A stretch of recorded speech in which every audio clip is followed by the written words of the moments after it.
যে ব্যক্তি প্রত্যেক শুক্রবারে জুম্মার দিন সূরা কাহাফ একবার পড়বে, আল্লাহ তাআলা তাকে 3টা ফজিলত মর্যাদা দান করবে।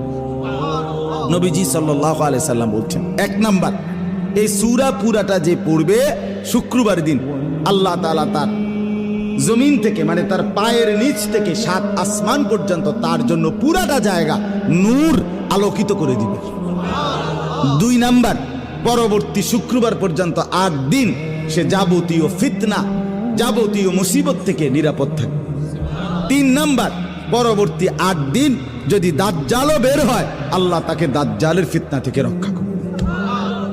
এজন্য যাদের হিম্মত হয়, মহব্বত লাগে, দিল লাগে, তো তারা প্রত্যেকেই চেষ্টা করবেন প্রত্যেক শুক্রবার দিন সূরা কাহাফ তেলাওয়াত করার জন্য। যে ব্যক্তি প্রত্যেক শুক্রবারে জুম্মার দিন